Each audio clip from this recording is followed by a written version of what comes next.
교회에서 잔치를 하는 것도 일반적으로 세상에서 파티하는 것과 뭐 다를 바가 없는데, 잔치집에 손님이 많은 게 좋습니까? 팔이 날리고 있는 게 좋습니까? 손님이 많은 게 좋잖아요. 그죠? 이제 부흥사경에 내일 하루 남았는데 내일 새벽과 저녁 2시간에 손님이 많도록 여러분만 오지 마시고, 야, 잔치하는데 가서 하나님 말씀 듣자 하고 많이 모시고들 오시기를 바랍니다. 그래서 정말 성화교회 왔더니 정말 은혜 많이 받았다. 아니, 예전에는 사실 집회를 하면 옆 교회도 참석하고 멀리서도 오고 뭐 이랬는데, 언젠가부터 우리 한국교회는 가까이 있어도 우리 교회 아니면 아무것도 안 하는, 그냥 공교회 개념이 없어지고 우리 교회라는 우상이 한국교회 안에 꽉 잡고 있는 이 부분을 좀 탈피를 해야 되는데, 옆 교회가 갖고 있는 성경, 우리가 갖고 있는 성경하고 똑같지 않나요? 이거?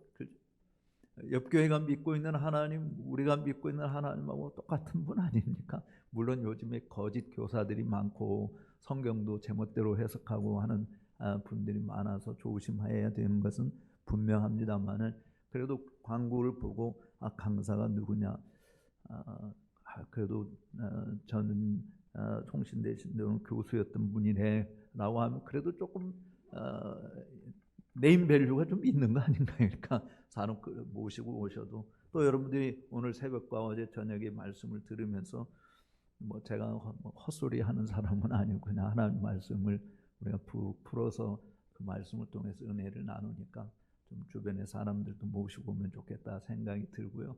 어제 보니까 제가 쓴 책을 이렇게 뒤에서 사라고 그런 것 같은데, 그냥 먼 산 보듯이 보고 가지 마시고 한 권씩 들어가시면 저한테 큰 도움이 됩니다. 예, 감사합니다. 오늘 세 번째 시간, 예수님이 십자가상에 달리셔서 말씀하신 것 7마디를 말씀하시는데, 죄를 사하여 주옵소서, 자기들이 무슨 짓을 하는지 알지 못합니다 라고 하는 말씀을 하셨고, 그 다음에 또 한편 강도에게 네가 오늘 나와 함께 낙원에 있으리라. 오늘 새벽에 말씀 못 들으신 분들은요, 유튜브 방송을 통해서라도 꼭 들으시기 바랍니다. 그거 핑계대고 또 내일 새벽에 안 오려고 하지 마시고 그냥 새벽에도 나오셔서, 이 현장감이라고 하는 게 아주 중요하거든요. 그러니까 나오셔서 내일 새벽에는 정말 예수님이 나의 하나님 어찌하여 나를 버리셨나이까 라고 하는 말씀을 하는데요. 이게 사실은 7마디 가운데서 가장 클라이막스에 해당되는 말씀이 이 부분이거든요. 그러니까 내일 새벽에 길을 쓰고 하여간 나는 새벽 잠이 저녁 잠은 저녁에는 졸린데 새벽에는 일찌감치 일어나서 왔다 갔다 하다 보면 또 새벽 시간 놓쳐, 이런 분도 있고, 아니면 새벽 잠이 많아가지고 도무지 못 일어나는 분도 있는데, 하여간 내일 새벽에는 이 시계 울림 소리 만들어 놓고 그래서 좀 오셔서 특별히 하나님 말씀을 귀담아 듣는, 나의 하나님 어찌하여 나를 버리시나요? 저는 정말 그 7마디 중 가장 중심이 되는 네 번째 말씀인데, 꼭 내일 새벽에도 들으시길 바랍니다.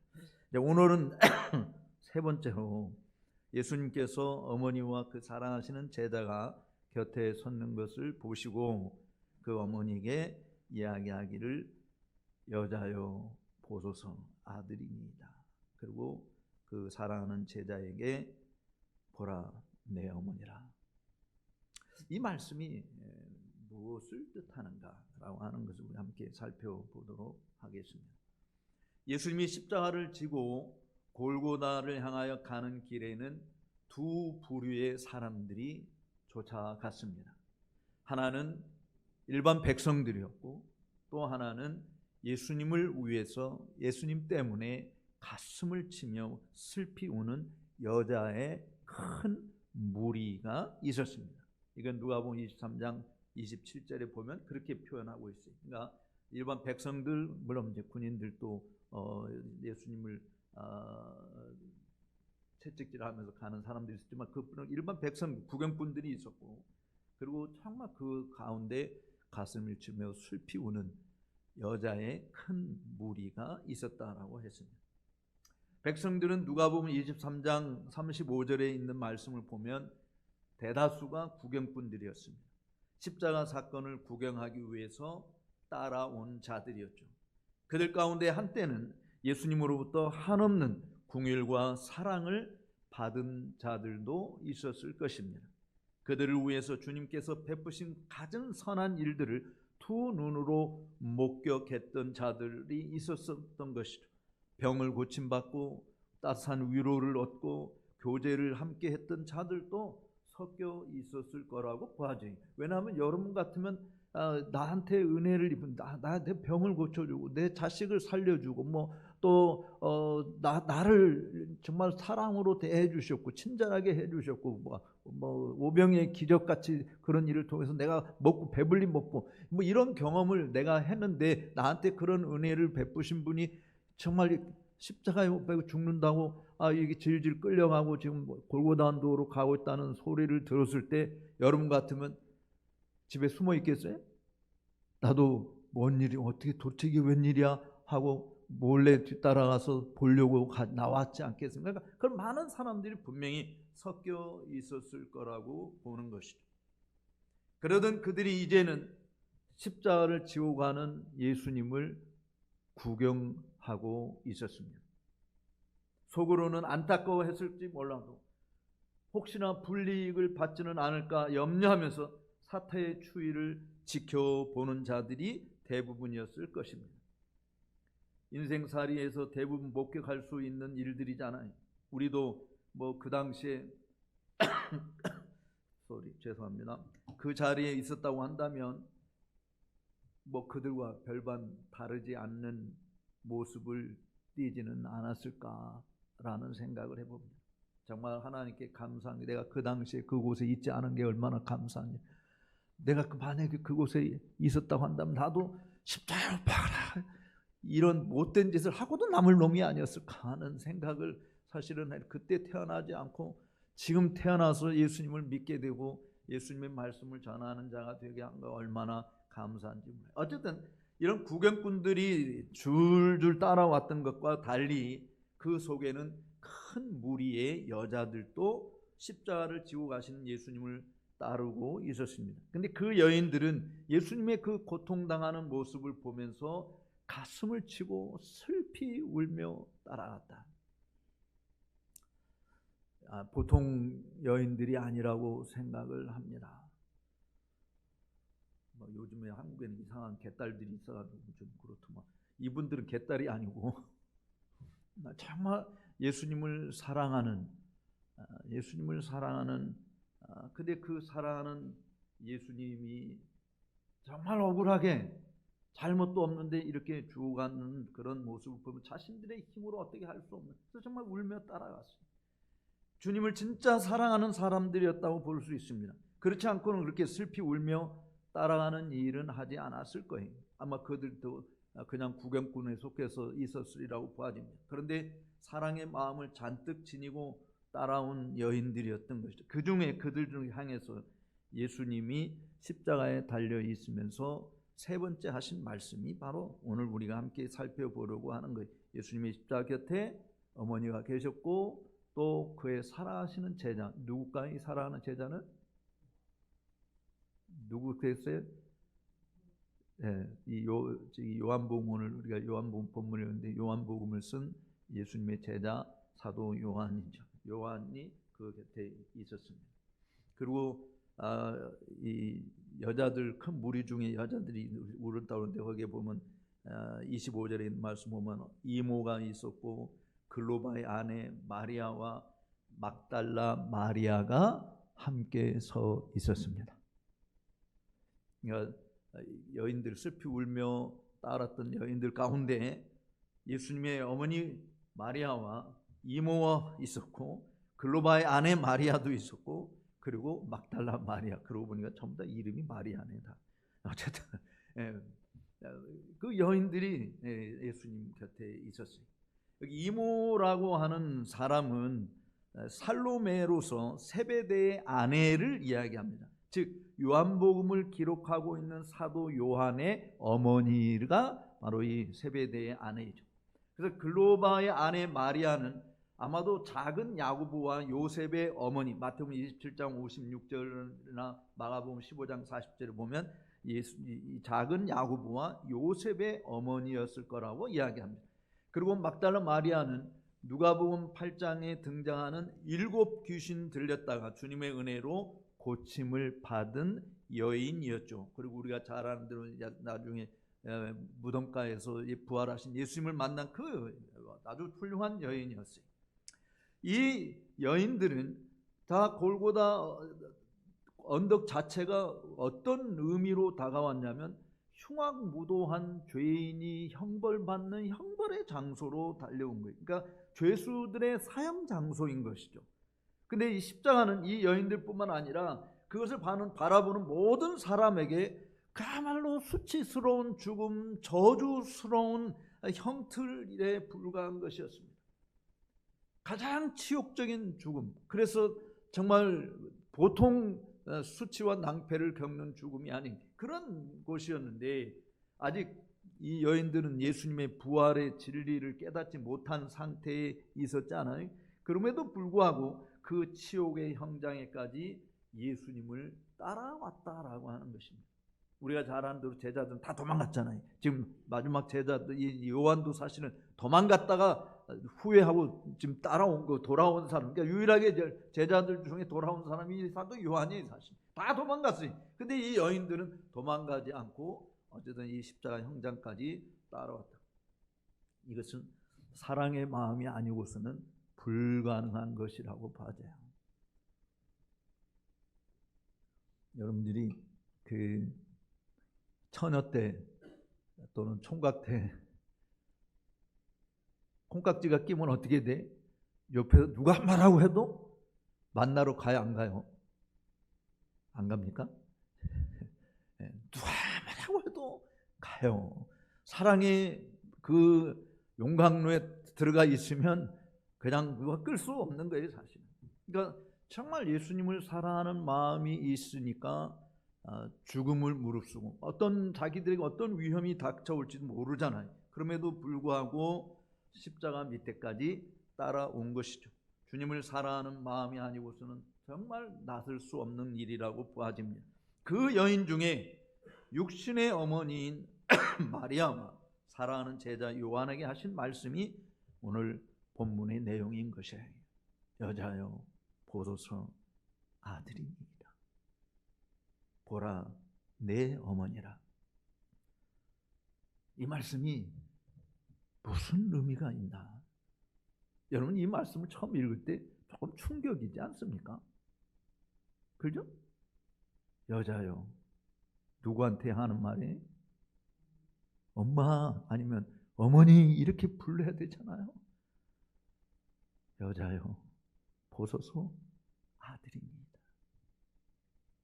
먼저 우리가 생각해 볼 첫 번째 교훈은 이겁니다. 한번 따라서 합시다. 참신앙은 고난의 십자가를 기꺼이 지는 것이다.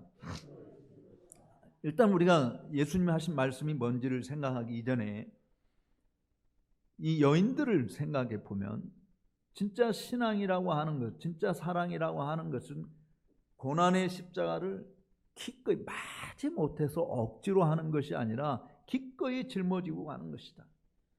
여러분, 여러분들에게 십자가는 무엇을 의미합니까? 그냥 목에 달고 다니는 하나의 장식품? 자동차 거울에 걸어놓고 무사고를 염원하는 부적? 그렇게 생각하는 사람들이 꽤 많죠. 또 성경책을 뒷자리에다 놓고 하나님이 우리를 지켜주는 성경책도 부적으로 사용하는 거죠. 아니면 교회 종탑에 걸려있는 교회의 상징 정도?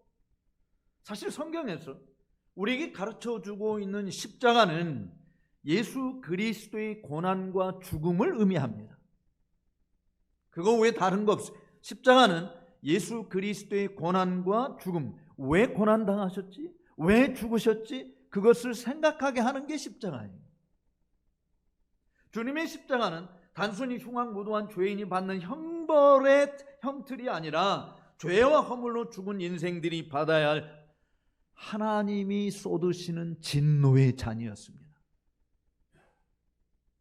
동시에 그 십자가는 죄인들을 사랑하시는 하나님의 모든 은총의 샘물인 것이에요. 그러니까 십자가를 생각할 때 죄인들이 받아야 할 형벌이 얼마나 무시무시한 것인가, 동시에 그 죄인을 구원하시기 위해서 아들을 죽기까지 내어주신 하나님의 사랑이 얼마나 놀라운 것인가를 보여주는, 그래서 하나님의 공의와 사랑이 함께 입맞추는 것이 어디냐? 바로 이 십자가상에서 벌어진 일이다. 그러니까 단순히 십자가를 우리가 생각할 때 그냥 고통스럽고 고난, 아픔이 있고 하는 이런 정도 문제가 아니라, 사실은 하나님이 죄에 대해서 심판하시는 심판의 그 정도가 어느 정도인지를 보여주는 하나의 표징이고, 또 그런 형벌을 받아야 될 죄인들을 향한 하나님의 사랑이 얼마나 크고 놀라운 것인지를 여실히 드러내는 또 하나의 상징이다. 그러니까 이 두 개가 함께 만나고 있는 것이 십자가인 것이죠. 그래서 십자가는 기독교의 상징이 된 거예요. 믿지 않으면 이런 형벌을 받는다, 믿으면 이렇게 하나님의 사랑의 품 안에서 하나님과 영생 복락을 누린다, 이걸 보여주는 것이죠. 주님께서는 자신을 부인할 뿐만 아니라 그 십자가를 지고 주님을 따르라라고 말씀하시는 거예요. 사실은 십자가를 진다라고 하는 것은 주 예수 그리스도를 믿는 자들, 그 안에서 경건하게 살고자 하는 자들은 핍박을 받는 것이 정상적인. 왜냐하면 우리가 세상에 속해 있으면 세상 사람들이 우리를 미워할 이유가 하나도 없죠. 왜냐하면 너나 나나 다 똑같으니까. 그런데 우리는 세상에 속하지 아니하고 하늘에 속해 있는 하나님의 백성이니까, 자기와 함께하지 아니하는 자들이니까 미워한다. 그 예수님이 요한복음 15장에서 말씀하시는 거잖아요. 그러니까 여러분들에게 나는 세상 사람들이 나를 너무 좋아해, 그거 한번 생각해봐요. 내가 진짜 하나님에게 속한 사람. 왜냐하면 하나님께 속한 사람은 세상 사람들이 좋아할 수가 없습니다. 가는 길이 다른데, 생각이 다른데. 근데 세상 사람들이 여러분을 정말 좋아한다고 한다면 뭔가가 잘못되어 있다라고 생각을 해도 되는 거예요. 그러니까 내가 십자가를 안 지고 가고 있구나라고 생각을 하면 되는 겁니다, 사실. 그러니까 사실 십자가를 지는 것은 쉬운 일은 아니죠. 우리 자신을 내가 부정해야 돼. 왜냐하면 우리 자신도 세상 사람들이 가진 욕구를 똑같이 가지고 있잖아요. 우리도 더 먹고 싶고, 더 가지고 싶고, 더 누리고 싶고, 더 쓰고 싶고, 더 높은 자리에 가고 싶고, 그 우리 모두가 다 욕구가 있어요. 근데 그리스도인들은 그 욕구를 자기 자신을 위해서 사용하려고 하는 욕구가 아니라, 욕구가 하나님의 영광을 위한 욕구니까 자제가 되는 것이죠. 근데 하나님 생각하지 않는 사람은 자제가 안 되는 거예요. 오로지 자기 만족을, 자기 욕망을 달성하기 위한, 모든 것이 다 자기 이익을 추구하기 위한 발판이 되는 거예요. 어쨌든 우리 자신을 부정하고 우리가 져야 될 십자가를 지고 주님을 따르는 것, 곤욕스러운 일들을 경험할 수밖에 없는 것입니다. 이 여인들은 주님의 십자가 처형 이후에 무슨 일이 벌어질지 아무도 예견할 수 없었어요. 몰랐어요. 부활이 있다는 거 상상도 하지 못했습니다. 꿈에도 생각 못했어요. 어쩌면 이 죽음이 끝이라고 생각했을 것입니다. 왜냐하면 대부분 사람 죽음은 그걸로 끝이잖아요. 더구나 사흘 후에 주님이 부활이 있을 것이라고 하는 것은 전혀 알지 못했기 때문에 이 여인도 이게 정말 이제 예수님과 헤어지는 마지막 순간이라고 생각, 이렇게 내가 사랑하는 주님, 우리에게 좋은 것을 주시고 하늘의 비밀들을 가르쳐 주신 이 주님이 이렇게 죽으시다니 너무너무 슬픈 마음 때문에 따라온 거예요, 사실. 근데 그 사랑의 마음이 십자가 죽음의 형장까지 포기하지 않고 다 따라오게 만든 것입니다. 우리는 찬송가 부르면서 겟세마네 동산까지, 피땀 흘린 동산까지, 어디든지 주를 따라 주와 함께 그렇게 찬송을 하는데 막상 그거 안 하잖아요. 목사님하고 그런 대화를 나누면 목사님 잘 안 부른다는, 아골골짝 핀들에도 자기는 아골골짝 안 가고 싶다고 그래서 안 부른다고. 저는 잘 안 부르는 찬송이, 저 개인적으로는 불러요. 제 개인적으로는 부르는데 교회에서 목회하면서 성도들하고 함께 부르자고 잘 못하는 것이 뭐가 있냐면, 주 예수보다도 귀한 것은 없네. 저는 개인적으로 그렇게 부르는데 그 찬송 성도들하고 잘 그렇게 안 불러요. 왜냐하면 성도들, 많은 성도들 생각 속에 주 예수보다도 귀한 것이 많네, 이 세상 행복과 어떻게 받고, 속으로는 그렇게 생각하는데 입으로만 거꾸로 말하는 것이 되게 하니까, 그래서 사실은 잘 안 부르는데, 어쨌든 우리는 정말 뭐 입으로는 겟세마네 동산, 피땀 흘린 동산, 골고다 언덕, 주와 함께 가겠다라고 노래는 합니다. 그런데 실제 생활 속에서 배반하고 도망가는 제자들과 다름없는 것이 우리들의 모습이 아닌가. 한번 솔직히 한번 생각해 봅시다. 그리스도의 십자가 밑에까지 따라온 이 여인들과 달리 우리는 그 십자가 뒤에 부활의 영광과 감격이 있다는 거 알아요, 몰라요? 알잖아요. 우리는 이미 지금 성경을 통해서 보았잖아요. 예수님이 십자가 고난 너무 힘든 것이지만 그 뒤에는 부활의 영광이 기다리고 있다는 거 알아요. 근데 이 여인들은 전혀 몰랐잖아요. 근데 우리는 그걸 알면서도 십자가 지는 거 기쁨으로 칩니까? 몰랐던 이 여인들은 그거 사실은 모르고 정말 당장 예수님과 함께 그 밑에까지 따라갈 때는 무슨 치욕을 당하는지 모르는데 그것을 불구하고 그냥 따라간 거잖아요.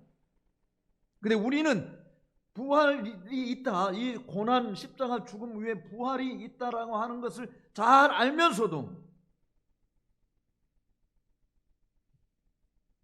우리는 십자가 지는 일을 쉽게 포기하잖아요. 이들은 그런 것이 있음을 몰랐어도 십자가 밑에까지 바짝 쫓아갔는데, 오늘 우리들은 십자가 뒤에 부활이 있음을 알고 있음에도, 고난 뒤에 영광이 있음을 알고 있음에도, 십자가 죽으면 얼마나 놀라운 영광스러운 순간들이 기다리고 있는지를 알고 있음에서도 우리는 주저하지 않습니까? 회피하고 싶지 않습니까? 할 수만 있으면 핑계거리를 찾으려고 하잖아요.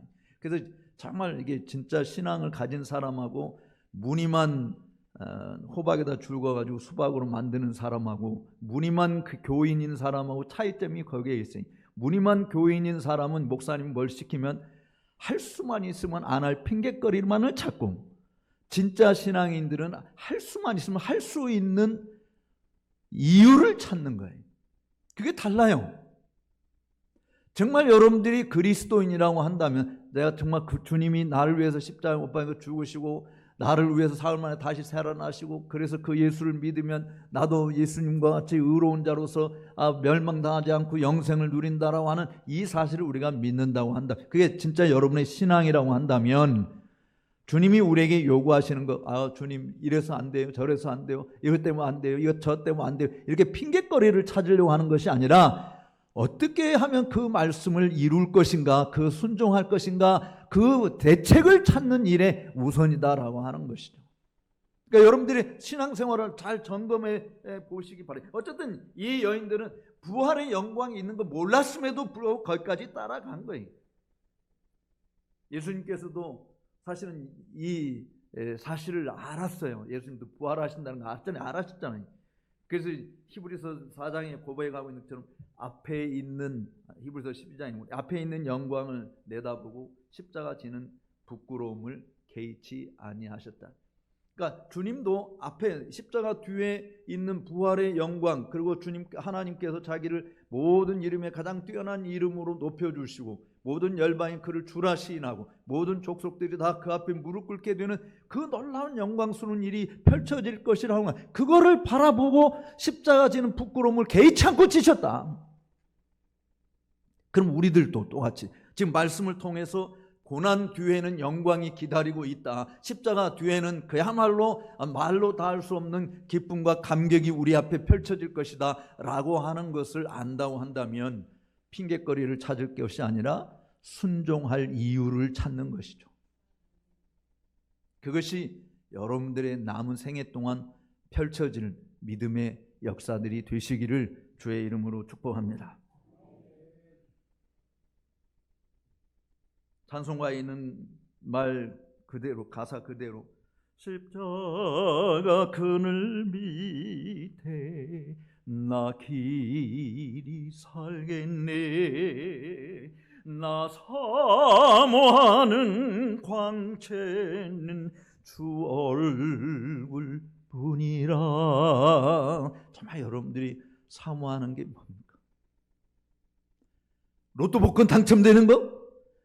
당첨되면 정말 좋겠어요. 저는 안 사봐서 모르겠죠.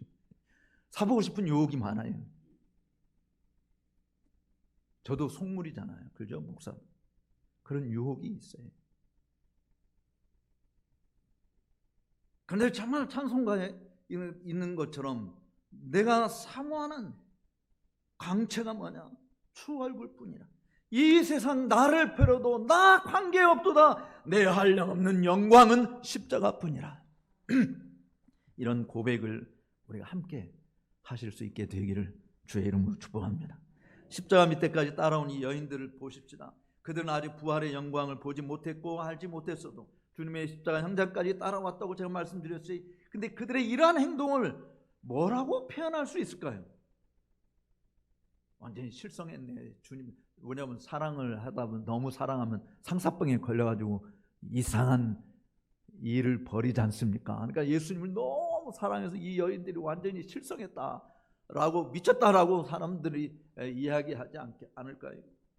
우리들 교회에 조금만 열심히 다니도 예수 안 믿는 남편들이 이 교회에 미쳐가지고 이 날뛰고 말이지 한다고 막 두드려 패고 하는 그런, 요즘에는 그랬다고 하면 난리 나지만 하간 예전에는 부인들이 그렇게 얻어맞는 사람들이 되게 많았잖아요. 그래도 우리가 그때 했던 이야기 중에 하나가 뭐냐면, 도박에 미치지 않은 게 훨씬 낫지. 그렇잖아요? 춤바람 나지 않은 게 훨씬 낫지. 예수에 미치는 것이 전 진짜 더 좋은 거지 하고 이야기를 해도 그냥 그걸 믿지 않는 사람은 이해를 안 해. 같이 술 퍼마시고 같이 도박장에 가서 도박하고 다 날려도 예수 믿지 마라 말이지. 그렇게 하는, 핍박하는 사람들이 정말 많이 있어요. 그런 믿음을 가진 여인들이 결국은 가족 식구들을 구원하고 정말 하나님께 칭찬 듣는 그런 여인들, 하늘나라에서 영광스럽게 지내는 분들이 얼마나 우리 믿음의 선배들 가운데 있습니까? 어쨌든 주님을 사랑하기 때문에 어떤 어려움도 각오하고 따른 것처럼, 사실 우리들이 내가 주님을 사랑하는 마음이 얼마나 있는가, 사실 주님 사랑하는 마음이 없기 때문에 주님을 향한 우리의 태도 자체도 아주 식은 죽 먹는 것 같은, 별로 맛도 없는, 뜨뜻미지근한, 그리고 정말 핑계거리만 찾고 할 수만 있으면 뒤로 꽁무니 빼고 싶은 이런 모습을 보이는 거예요. 사랑하는 사람이면 인간적으로도요, 사람이 누군가를 사랑해야 되면 그 사람 앞에 자꾸 자기를 보이려고 노력을 할까요? 저 사람이 나한테 눈길 한번 안 주나? 눈길 줄 수 있는 곳에 이렇게 끼고 저렇게 끼고 하는 거 있어요, 없어요? 있잖아요. 하나님이 좋아하시는 거, 하나님 사랑하는 거, 그 일을 하는 거예요. 그 특별히 영광스러운 자리는 누구나 다 가죠. 그런데 고난의 자리는 아무나 안 가는 거예요. 어떤 분이 교회 권사님이신데 치매에 걸리셨어요. 신실하게 신앙생활 하시는, 그래서 남편도 그 권사님 따라서 교회도 나왔는데 그 치매에 걸려서 감당을 할 수 없어서 무슨 요양원에 이렇게 보냈다고 그래요. 그래서 거기 계시다가 세상을 떠나셨다고 그러는데, 그 남편이 이야기가 그겁니다. 교회가 어찌 그럴 수 있는가? 한 번도 찾아와서 위로해 주거나 기도해 주거나 한 적이 없다는 거예요. 그래서 자기는 교회 안 다닌다. 나한테 교회가 하나님이 그런 하나님이라면 난 예수 안 믿겠다.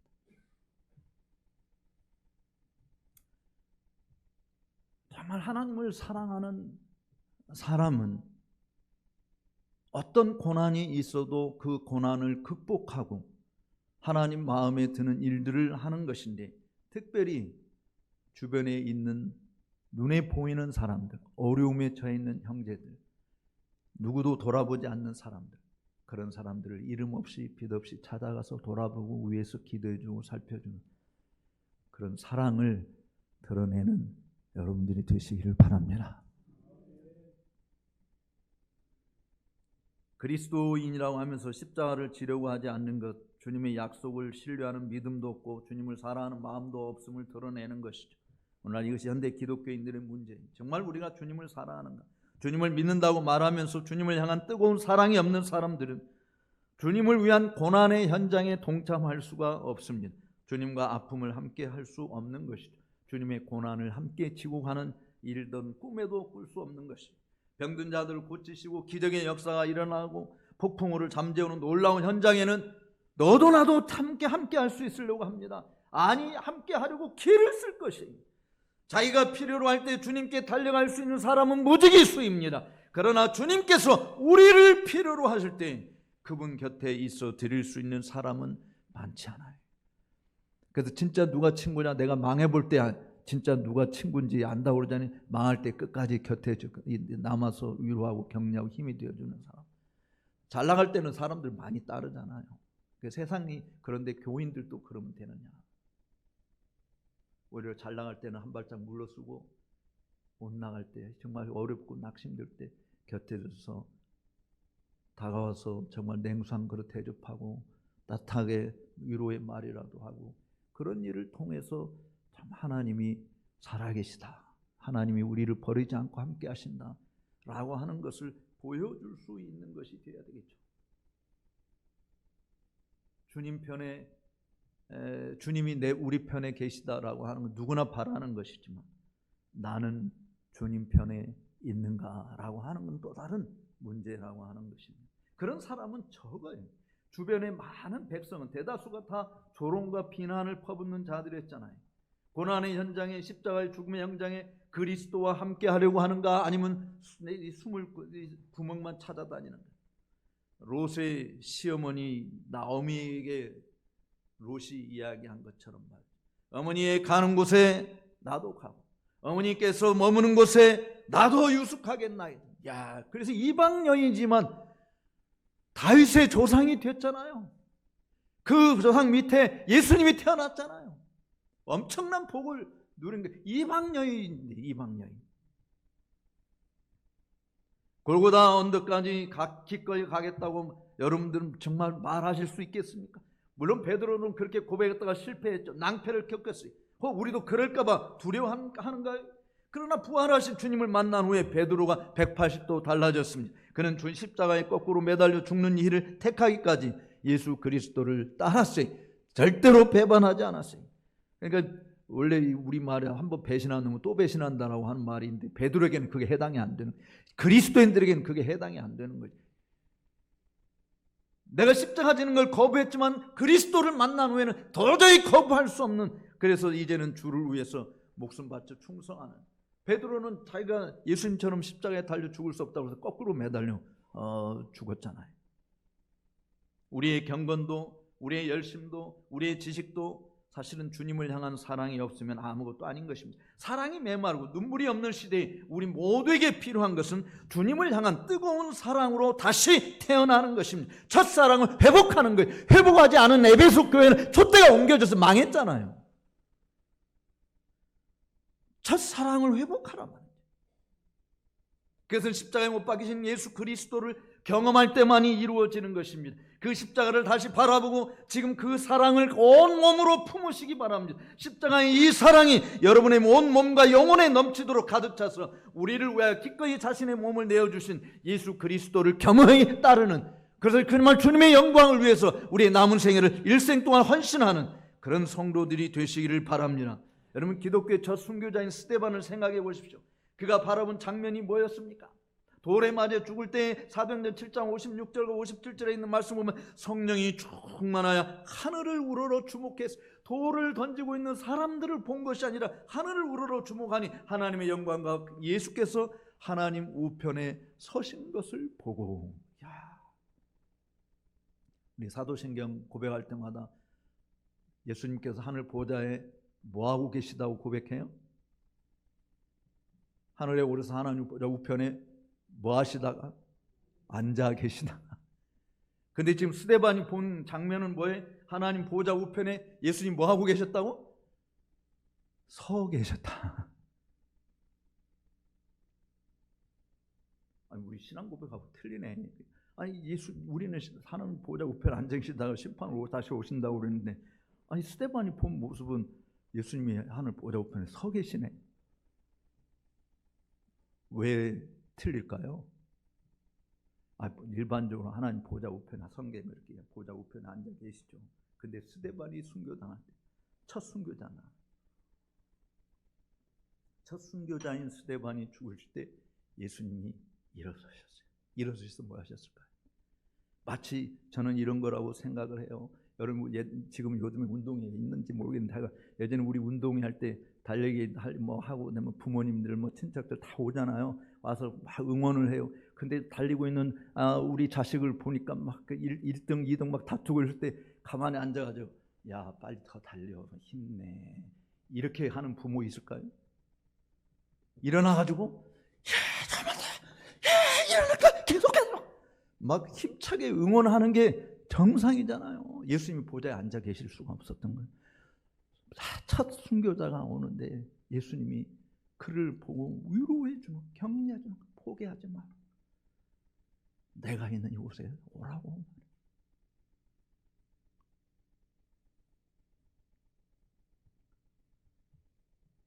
그리고 스데반도 예수님이 그렇게 우편에 서신 것을 보고 말하되, 하늘 보라, 하늘이 열리고 인자가 하나님 우편에 서신 것을 보노라 하면서, 스데반이 그 모습을 보면서 살기 등등한 자기를 죽이는 사람들 향해서 예수님이 기도하신 걸 똑같이 기도했어요. 이 죄를 저들에게 돌리지 마옵소서. 다른 말로 이 죄를 용서해 주옵소서. 야, 주님을 바라본 사람만이 할 수 있는 고백인 줄로 믿습니다. 우리는 힘으로는 용서가 안 되죠. 때려 죽여도 현찮은데 반드시 원수를 갚아달라고 말을 하는 것이 정상인데, 아버지여, 저들의 죄를 용서해 주옵소서.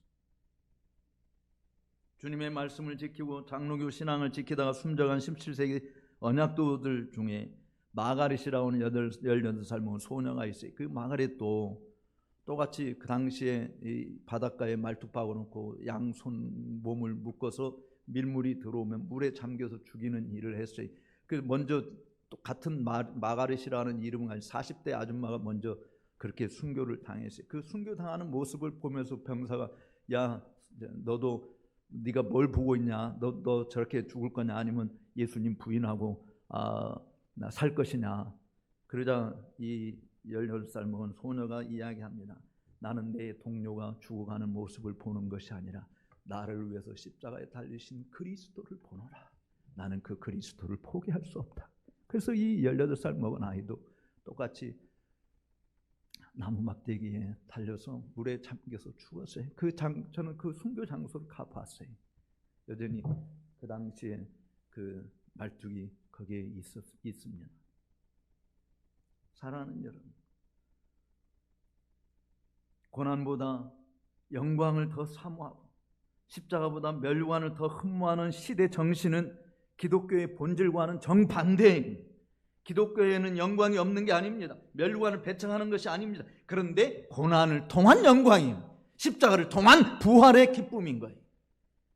고난을 없이, 십자가를 지는 일이 없이 영광만 누리겠다, 그것은 가짜예요. 십자가를 진 후에 주어지는 멸류관을 말하는 것입니다. 오늘날 그리스도인들이 이 십자가의 감격을 회복하고 교회가 피 묻은 십자가를 붙드는 일에 저는 목숨을 걸어야 한다고 생각해요. 이것이 없이는 이 세상에 하나님의 복음의 빛을 찬란히 비출 수 있는 그런 기회가 없어요. 고난이 없이 영광만 추구하고 하여 부는 축적했는지 몰라도, 명성은 얻었을는지 몰라도 십자가의 복음이 없는 작금의 한국 교회는 그 빛을 상실한 지 오래 되어버리고 말았습니다. 입으로는 사랑을 말하고 화평을 말하지만 사랑이 사라진 지 오래고 화평은 눈 씻고 찾아보기 또 찾아볼 수 없는 현실이잖아요. 십자가에 못 박히신 그리스도를 다시 붙들어야 하는 것인데, 이 십자가에 못 박힌 그리스도를 붙들지도 않고 보지도 않고 오직 교회도 부와 영광만을 붙들려고 하는, 그런 곳에 주님이 함께 하신다라고 하는 것은 기대할 수 없어요. 오늘날 교회에 왜 오시는가? 여러분이 한번 생각을 보세요. 여러분 교회 왜 오시죠? 제가 학교에서 학생들한테 매번 첫 시간에 묻는 질문 중에 하나가 야 니네들 교회 주일날 왜 가냐? 그럼 10이면 9이 뭐라고 대답하는지 아십니까? 내가 교육 주는 사람들 맡은 일이 있는데 교회 가야죠. 여러분은 찬양대원이니까 교회 오죠. 앞에서 찬양 인도해야 되니까 교회 오죠. 장로니까 와야죠. 주일학교 교사니까 와야죠. 구역장이니까 와야죠. 뭐 안내위원이니까 와야죠. 헌금위원이니까 교회 오죠. 그게 여러분 교회 오는 이유입니까? 한 사람도 교회의 주인 되신 예수님 만나기 위해서 온다고 말하는 사람 없어요. 여러분 교회 올 때 예수님과 만나려고 오십니까? 교회 와서 예수님을 만나는 그런 즐거움을 누리고자 교회에 오십니까? 아니면 내가 일 때문에 교회 왔어. 그러니까 예수님이 나 안 만나도 괜찮아. 난 내 할 일만 하면 돼. 그러니까 여러분들이 예수님 안 만나고 주일날 교회에 와서 예수님 안 만나고 집에 가도 예수님 안 만난 것에 대해서 가슴을 때리면서 속상해하고 애통해하고 내가 예수님 만나러 교회 가는데 예수님 나를 안 만나주다니 이럴 수 있어? 예수님 도대체 어디 계신 나를 안 만나주다니 이렇게 가슴을 치면서 정말 눈물로 예수님 앞에 엎드린 적이 있냐고요. 안 만나줘도 항상 어떤 사람이 어떤 교인이 안 나온 것에 대해서는 속이 상해서 전화를 해가지고 왜 안 나왔어? 내가 얼마나 기다렸는데 당신은 왜 하면서 무슨 일이 있어? 이런 건 해도 예수님이 안 만나주는 것에 대해서는 아무도 그런 이야기 안 하잖아요. 그러니까 여러분들이 주일날 끝나고 교회 집에 가서 대화를 남편에게 대화하고 아이들하고 대화할 때 주님이 내가 만난 주님이 어떤 분이다. 주님이 나에게 어떤 말씀을 하셨다. 어떻게 나타나시고 어떻게 나를 만나주셨는지 이야기 한마디도 못하지 않습니까? 목사가 뭐 이렇게 설교처럼 누가 여기까지 왔고 사람들 이야기만 하는 것이 주님 이야기하잖아요. 왜 주님을 만난 적이 없습니까? 정말 주님을 사모하는 마음 그것이 내가 찬양대도 하게 되고 내가 주일학 교사도 하게 되고 내가 목사로서 일을 하게 되고 내가 다른 사람들 앞에서 정말 주님을 자랑하는 일을 하게 되고 주님을 만나는 그러니까 정말 하나님과의 교제가 가장 큰 그 주님을 만나는 것이 나의 가장 큰 즐거움이다라고 하는 생각을 가지 사실 이 여인들은 그 주님을 사랑했대 그 주님을 잃어버린다라고 하는 주님이 죽는 게 끝이라고 보는 거잖아요. 주님이 더 이상 우리와 함께하지 못한다라고 하는 그 슬픔이 가득한 것이죠. 사실은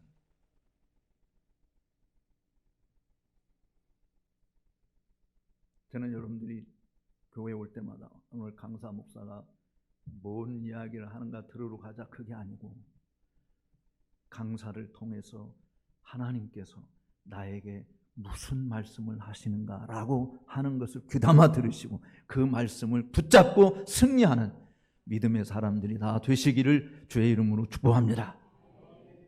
두 번째로 우리가 생각할 것은 한번 따라서 합시다. 주님의 뜻을 행하는 자가 주님의 진짜 혈육이다.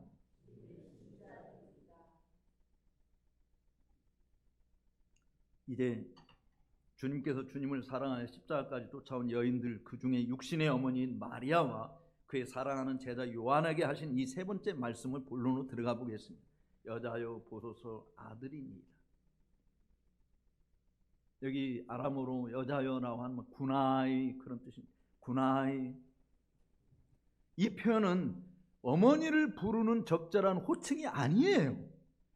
히브리식 방법도 아니고 헬라식 표현 방식도 아니에요. 근데 왜 예수님은 어머니 마리아를 어머니라고 말하지 않고 여자여라고 했는가? 우리 유교 전통에 있는 우리에게서는 이 호로자식 아니야? 이거 지 엄마를 엄마로도 말하는 여자가 뭐야 건방지게 이렇게 생각할 수 있는 것 대목이에요 지금 이게. 근데 성경에 실제로 헬라 용법이나 예수님께서 지상에 계시면서 여인들에게 말씀하신 사례들을 성경에 쭉 찾아서 보면은요 어디에도 여인들을 무시하거나 무례하게 대하신 적이 없습니다. 그런 의미에서 학자들은 이 구나이라는 여자여라고 표현한 것은 일반적으로 존경과 사랑의 표현이라고 그렇게 해석을 해요. 그런데 지금 십자가 밑까지 따라온 어머니를 어머니라고 부르지 않고 여자여라고 호칭한 것은 뭔가 주님의 특별한 의미가 있지 않을까라는 생각을 하지 않을 수 없어요. 그냥 여성을 존중하지 않은 것이 아니기 때문에 이 여자여라고 하는 것이 무례하게 말한 것은 아니라고 하는 것을 할 수 있는데, 그래도 그렇지 어떻게 어머니를 어머니라고 말하지 않고 여자여라고 이야기했는가? 뭔가 특별한 것이 있지 않을까라고 하는 생각이죠. 우리나라 어떤 목사님이 이 부분을 설교하면서 이렇게 해석하는 것을 봤어요. 이 설교에서 그분 설교에서 이것은 어머니에 대한 예수님의 깊은 배려라라고 이야기합니다. 즉 아들이 자신의 눈앞에서 참혹한 죽음을 맞이하는 모습을 목격하고 있는 어머니잖아요. 뼈를 깎는 고통보다 심한 더 깊은 아픔을 탄식으로 가득한 그 어머니를 향해 아들이 어머니라고 이야기했을 때 엄마가 무너져 내리지 않겠는가? 이 마리아가 그 자리에서 꼬꾸라지지 않겠는가? 그러니까 그런 일을 하지 못하도록, 그런 일이 벌어지지 않도록 예수님이 마리아를 배려한 것이다, 이렇게 생각하는 학자들도 있습니다. 어머니를 위로하고자 하는 주님의 자애로운 모습이라는 말이죠. 그래서 성경 주석가인 윌리엄 바클레이는 마지막까지 인간의 몸을 입고 오신 예수님께서 자신의 책무를 다하는 장면이라고 그렇게 해석했습니다. 그래서 어머니를 사도 요한에게 당부하였다라고 말하죠. 또한 예수님이 어머니라고 하지 않고 여자여라고 말하는 것은 저는 이 해석이 더 옳다고 보는데요. 30여 년 동안 혈육적인 관계에 있는 어머니와의 관계에 더 이상 매여 있을 수 없는 만왕의 왕이시고 만주의 주이시며 모든 사람을 위한 구속주가 되시는 것을 선언한 것이다 라고 말을 할 수 있을 것입니다. 즉 한 혈육에 예속된 것이 아니라 모든 이의 구주가 되신다라고 하는 것을 이야기하는 것이죠. 어떤 의미를 담고 있든지 한 가지는 분명해요. 주님께서 십자가 밑에까지 따라온 여인들에 대한 사랑의 마음, 그리고 말로 다 할 수 없는 슬픔에 잠겨있는 육신의 어머니에 대한 사랑의 마음을 드러낸 표현이라고 하는 것은 분명합니다. 사실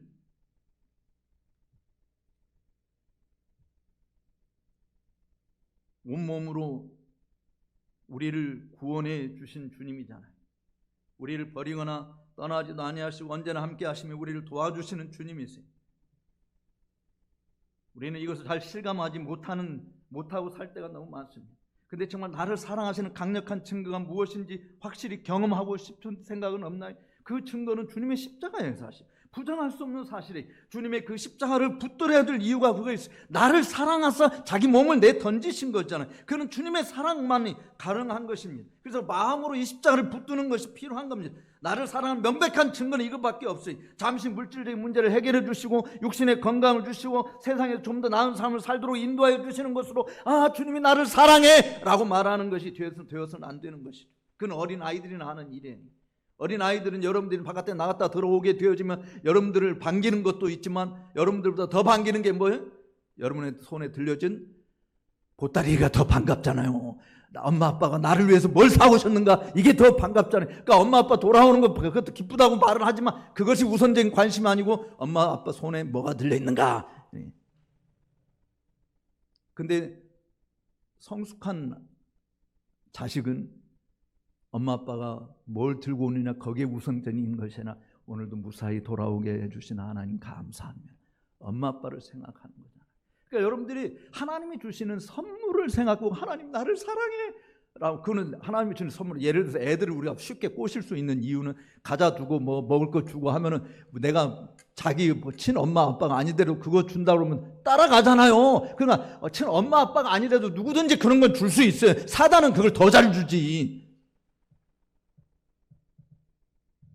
근데 진짜 자식은 엄마 아빠가 날 뭘 주느냐에 관심이 있는 게 아니라 엄마 아빠가 우리와 함께 해주는 것에 대한 즐거움과 감격이 있는 거예요. 똑같이 우리는 하나님이 나한테 뭘 주시는가 이런 것이 하나님이 나와 함께, 정말 나의 사모할 영광의 광채는 주님의 얼굴밖에 없다. 우리를 죄의 고통과 사망의 두려운 공포로부터 해방시켜 줄 수 있는 분이 누굽니까? 십자가에 못 박힌 예수 그리스도잖아요. 수고와 눈물뿐인 험악한 세상에서 하늘의 소망으로 가득한 승리의 삶을 살아가게 하는 것은 십자가를 지신 그리스도밖에 없지 않습니까? 그 십자가의 고난은 쓰리고 곤욕스럽고 정말 말하기가 너무 어려운 참 고통스러운 것이라 할지라도 그 뒤에는 부활의 영광이 있다. 그래서 위기는 기회고 이 위장된 축복이라고 말하는 것이죠. 어쨌든 예수님은 자기를 찾아온 가족에 관한 이야기를 생각해 보지 않을 수 없는 것이. 하루는 제자들하고 사람들에게 막 이야기하는데 군중에서 어떤 사람이 와서 예수님 당신의 엄마가 오셨어요. 어머니 모친이 오셨습니다 라고 이야기하니까 그 제자들의 손을 가리켜서 마태복음 12장 48절 이에 보면 뭐라고 말했습니까? 예수님, 야 누가 내 모친이며 누가 내 동생들이냐 하면서 손을 내밀어서 제자들을 가리켜 말씀하시기를 나의 어머니와 나의 동생들을 보라. 따로 삽시다. 누구든지 하늘에 계신 내 아버지의 뜻대로 하는 자가 내 형제요 내 자매요 내 모친이니라. 주님이 가지신 관계, 우리와의 관계, 그러니까 육적인 관계로서 마리아를 향해서 어머니라고 하지 않고 지금 여자여라고 하는 것은 이제 모든 이의 구속주로서 새로운 관계 정립을 하시는 거죠. 내가 당신의 아들이 아니고 비록 당신의 몸을 통해 나온 육신의 몸을 입고 나온 자지만 당신 더 이상 당신의 아들이 아니라 모든 이의 구세주이나. 그래서 누구든지 하늘에 계신 아버지 뜻대로 행하는 자가 내 형제요 내 자매요 내 어머니다 라고 이야기하신. 그러니까 그 말씀에 비추어서 여자요 보소서 아들이니이다 라고 말한 것을 우리가 생각을 해야 된다라고 하는 것이죠. 그렇다고 저는 그렇게 믿습니다. 어쨌든 십자가에서 여자여 보소서 당신의 아들이니이다 라고 말한 말씀은 주님을 믿고 따르는 우리에게 주는 감동이 엄청난 것이에요. 그래서 자기를 사랑하는 자들을 결코 버리지 아니하시고 항상 지켜주심을 전에 분명하게 말씀하고 있는 것이죠. 잠언 8장 17절에 있는 것처럼 나를 사랑하는 자들이 나의 사랑함을 입으며 나를 간절히 찾는 자들이 나를 만날 것이니라. 그러니까 주님을 사모하는 마음으로 나오면 주님 만나주신다. 근데 그런 마음이 없으면 보아도 알지 못하고 들어도 깨닫지 못하는 거예요. 제가 어제도 이야기했잖아요. 한편 강도 이쪽에 있고 저쪽 양쪽에 있는데 중간에 예수 있어요. 한편 강도는 깨달았어요. 다른 한편 똑같은 예수님 보고 깨닫지 못했어요. 교회 안에 알곡과 가라지가 있어요 없어요? 빨리 대답해요. 교회 안에 알곡과 가라지가 있어요 없어요? 근데 여러분 보고 이 가라지야 하고 내가 이야기한다면 아마 다시는 교회 안 올 거예요. 누가 가라지인지 우리는 몰라. 사실은 분별할 수 없어요. 근데 물론 말씀을 통해서 우리가 분별할 수 있지만 여러분 중에 한 사람도 가라지가 없게 되기를 바랍니다. 그런데 그 판단은 최종적으로 누가 하느냐? 예수님이 하시는 거예요. 근데 지금 예수님이 하신 말씀이 뭐냐? 누구든지 하늘에 계신 내 아버지의 뜻대로 행하는 자가 내 형제요 내 자매요 내 모친이다. 나도 주여 주여 하는 자마다 천국에 갈 것이 아니라 하늘에 계신 내 아버지의 뜻대로 행하는 자라야 천국에 들어간다. 그 주님이 하신 말씀이에요. 그럼 우리가 행하고 있는 게 하늘에 계신 우리 아버지의 뜻대로 하느냐? 아버지의 뜻이 뭔데요? 아버지의 뜻이 뭔지 몰라요? 하나님 말씀대로. 그러니까 제가 오늘 새벽에도 이야기했잖아요. 이 출애굽한 이스라엘 백성들에게 이집트의 풍속 따르지 말라. 너희는 이 세대에 본받지 말라. 그럼 어떻게 살라고요? 내가 너에게 일러준 규례와 율례와 법도를 듣고 지켜 행하라. 그리하면 너희가 산다. 그러니까 아버지의 뜻대로 행하는 것은 바로 그거예요. 그러니까 교회 안에 가라지는 누구냐면 하나님의 말씀의 뜻대로 행하지 않고 자기 고집대로 행하는 사람이 가라지지 사실은. 하늘에 계신 우리 아버지의 뜻대로 하나님이 우리에게 말씀하신 그 말씀대로 행하지 않냐고 말하지 않는 사람들은 다 가라지에 불과한 것이다 라고 볼 수밖에 없는 거예요. 우리에게 다 그런 속성이 있어요. 그런데 정말 주님에게 속한 자는 주님이 기도하신 것처럼 아버지요 내일 아침 새벽에 생각하시면 내 원대로 마옵시고 누구의 뜻대로? 아버지의 뜻대로. 내 원이 있지만 내가 이거 피하고 싶지만 그러나 내 원대로가 아닙니다. 아버지의 뜻대로. 왜? 아버지의 뜻은 완벽하니까. 그것이 가장 우리에게 유익한 거고 가장 행복한 거고 가장 보람된 것이니까. 여러분의 고집대로 해가지고 잘 된 거 있어요? 한번 생각해 봅시다. 우리 이게 나이 드신 어르신들 여러분들 자랄 때 부모님들 말 잘 듣고 자랐습니까? 아니면 참 엄마 아빠 속 많이 썩였습니까? 네. 잘 듣고 자란 사람도 있지만 대부분이 속 많이 썩였을 거예요. 그래서 나이가 들면서 가장 후회가 내가 엄마 아빠가 말씀한 대로만 순종했어도 내가 이 모양 이 꼴은 안 됐을 텐데 하는 후회가 얼마나 많습니까? 어머니 아버지가 나한테 할 때마다 아이고 잔소리 좀 그만해, 한 번만 더 들으면 100번 들어요, 이런 수술을 해가면서 그냥 잔소리라고 막 무시하고 엄마는 알지도 못하면서 그런다고 얼마나 많이 핀잔을 주고 그랬습니까? 그런데 어머니 아버지가 우리한테 하는 말은 다 잘 들으라고 하는 것이잖아요. 근데 그렇게 순종만 했어도 내가 서울대 갔을 거고, 내가 정말 좋은 신랑 만났을 거고, 좋은 남편 만났을 거고, 내 좋은 아내 만났을 것이고, 정말 좋은 일 많이 했을 때 성공했을 텐데 내가 엄마 아빠 말 안 듣고 내 고집대로 했다가 내가 이 모양이 꼴이 됐다, 이런 후회감이 있어요 없어요? 있잖아요. 그래서 자식들한테 여전히 너희들 이런 길 가면 안 된다 하고 좋은 말을 해주죠. 근데 여전히 자식들은 또 말을 안 들어. 근데 그게 하나님과 우리의 관계도 그런, 하나님과 우리의 관계도 하나님 말씀대로 행하는 것은, 신명기 10장에 보면 한번 따라서 합시다. 내가 너에게 전해준 율례와 규례는 너희의 행복을 위해서 준 것이다. 하나님이 우리에게 이 말씀을 주신 것은, 성경에 딱 행복이라는 단어가 거기 처음 나와요. 신명기 10장에 행복은 너희의 행복을 위해서. 아유, 내가 교회 간다니까 뭐 이것도 하면 안 되고 저것도 하면 안 되고 뭐하라 아유 나 구속받기 싫어, 이래서 교회 안 다니는 사람도 있잖아요 주변에. 근데 하나님이 우리에게 주신 이 말씀은 우리를 구속하고 매어서 종살이 하도록 하는 것이 아니라 진리를 알지니 진리가 너희를 자유케 하리라. 우리를 자유인이 되게 하기 위해서.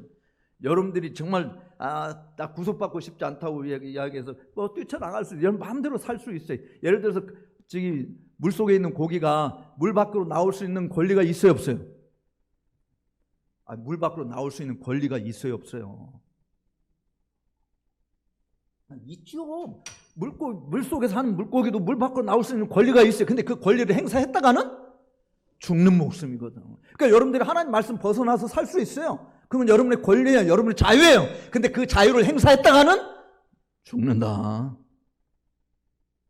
그러니까 하나님이 우리에게 주신 우리의 성품을 너무나 잘 아시고, 우리의 체질이 뭔지도 너무나도 잘 아시고, 왜냐하면 하나님 우리를 지으셨기 때문에. 그 하나님이 내가 너에게 일러준 규례와 법도는 너희의 행복을 위해서, 너희가 잘 되라고, 지옥 자식이 되지 말라고, 너희가 하나님 나라 속해 있는 백성으로 살라고 하나님 우리에게 주신 거예요. 근데 우리는 그 말씀 무시해버리잖아요. 에이, 하나님 지금 이 시대가 어떤 시대인지 누가 몰라요? 지금 이 시대가 말이죠, 최고성능 인공지능 시대 말이죠, 최첨단 과학 시대 말이죠. 종교를 부인하고 하나님도 필요, 어쩌면 하나님까지도 만들어낼 수 있는 시대가 올지도 모르는데 하면서 하나님 자꾸 대적하는 길을 가봤자 그럼 인간이 더 불행해진다니까요. 인간은 망하는 것밖에 없는 거죠.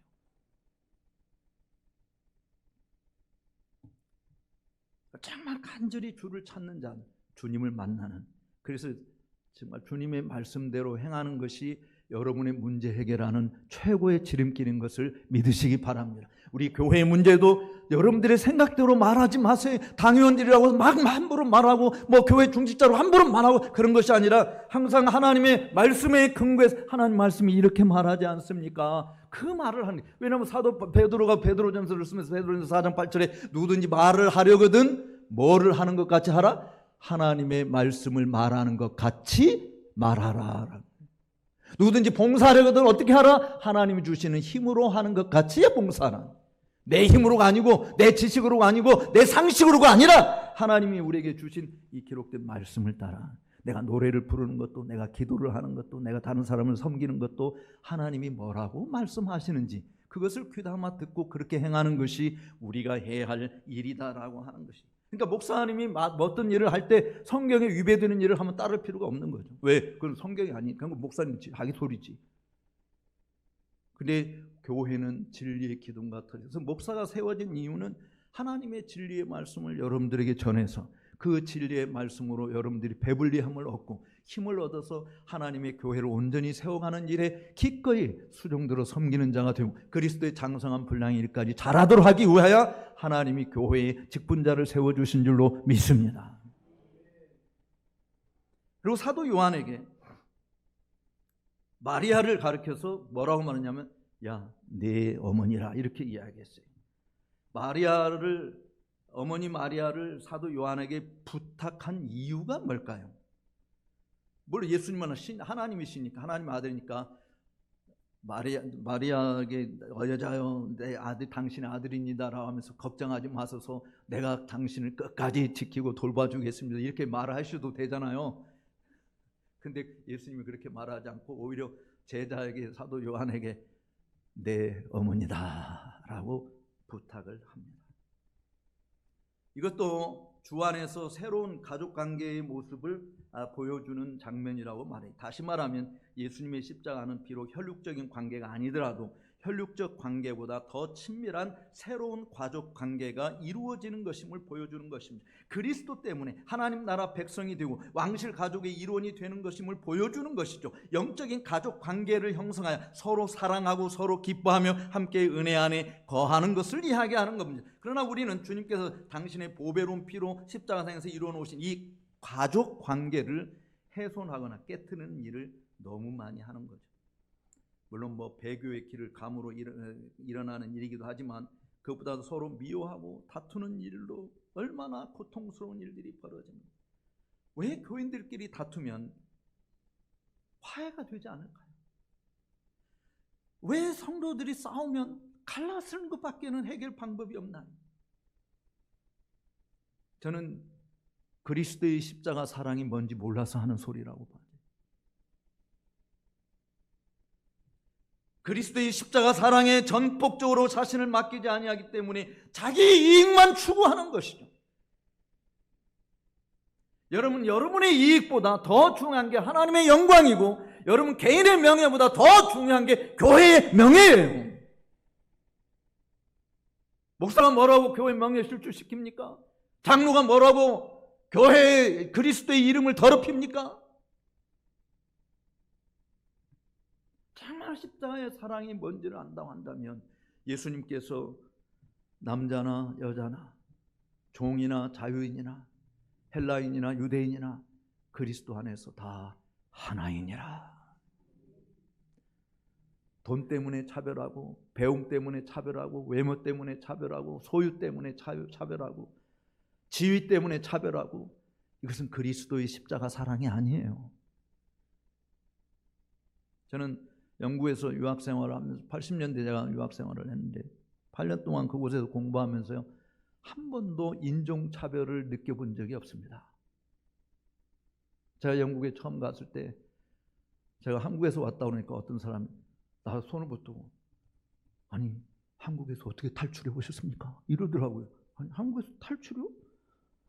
무슨 탈출? 내가 그랬더니 아니, 한국 아직도 전쟁 중이지 않습니까? 이러는 거예요. 전쟁 끝난 지가 오래됐어요. 내가 아직도 한국의 전쟁 상태로 있는 줄 아는. 그때는 인터넷도 컴퓨터도 없었던 시대니까 아직도 한국이 전쟁 상태로 있었던 그런 미개한 나라에서 어떻게 그런 데서 탈출해 왔냐.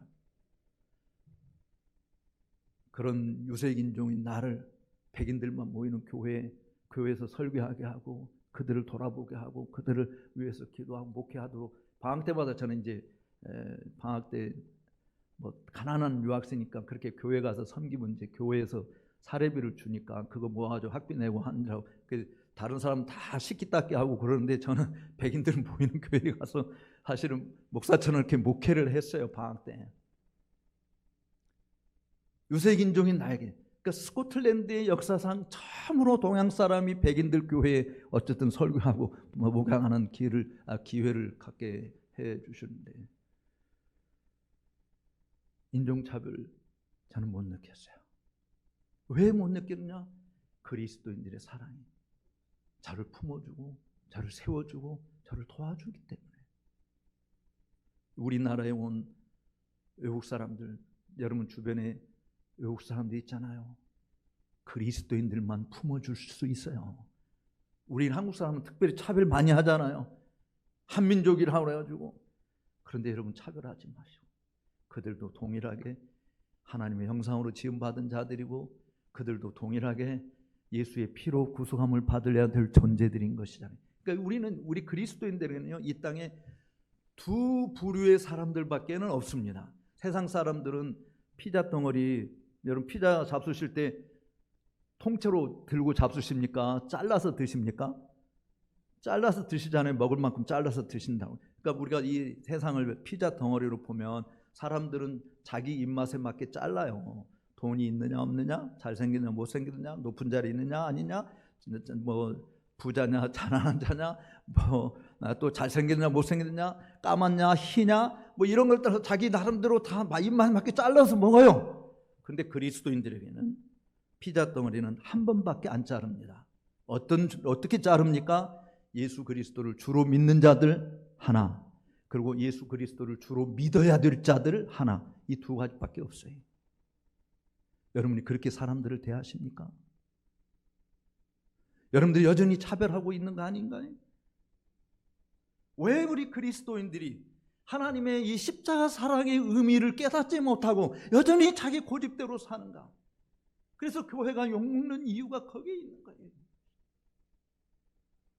은혜가 사라진 곳에는 세속적인 사랑만 넘치는 것입니다.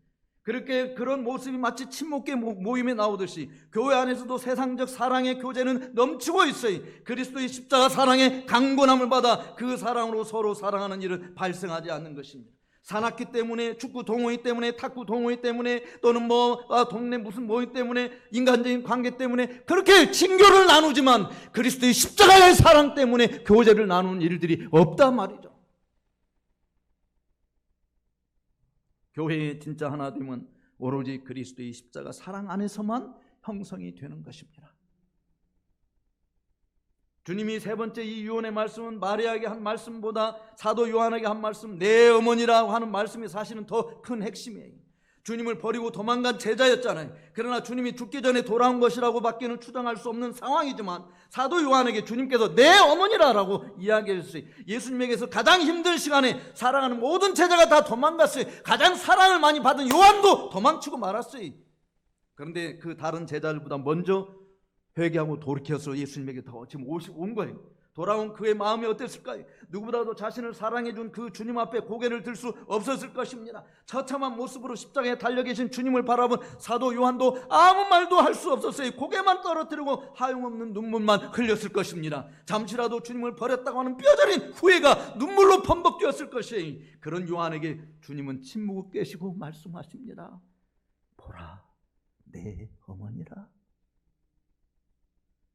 주님은 돌아온 그를 받아주시고 실패한 요한을 사랑한다고 하는 주님의 마음을 드러낸 것입니다. 생계를 부탁한 것이 아닙니다. 사실 생계를 부탁하려면 당연히 예수님의 동생들에게 부탁했어야 되죠.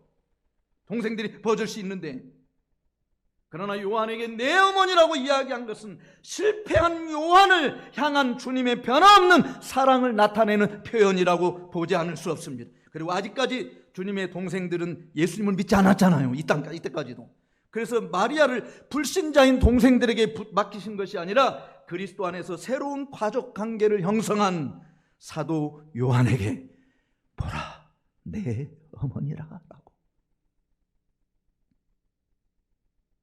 우리는 다 연약한 질그릇 같아서 쉽게 깨집니다. 넘어지는 일이 수없이 많이 일어납니다. 주님의 은혜를 배신하지 않고 일관되게 주님만을 사랑하는 모습만 보일 수 있다고 한다면 얼마나 좋을까요? 그러나 현실은 우리의 생각과는 정반대로 흘러가잖아요. 한번 따라서 합시다. 적게 사랑을 받은 사람들은 가볍게 무너지고, 큰 사랑을 받은 사람들은 크게 넘어진다. 어느 목사님이 하신 말씀인데 의미 있게 다가오지 않나요? 주님의 사랑 가볍게 받은 사람은 가벼운 것에 넘어지고, 크게 받은 사람은 크게 넘어지고. 그래서 오랜 세월을 불굴의 열심을 가지고 하나님만을 위해서 살아온 사람이라 할지라도 사소한 것에 넘어질 수 있어요. 그 넘어지면 큰 여파를 남기는 거죠. 그러면 우리는 늘 깨어 기도해야 되는 거예요. 새벽마다 나와서 기도해야 될 이유가 거기에 있어요. 저녁마다 잠자리에 들기 전에 기도해야 될 이유가 거기에 있는 거예요. 수시로 기도해야 될 이유가 거기에 있는 거예요. 왜냐하면 계속해서 우리의 속사람이 그야말로 살아서 육체 욕심에 따라 행동하고 말하고 싶은 마음들이 계속 우리 앞에 있으니까 말이에요. 그걸 잠재우는 것은 기도밖에 없잖아요.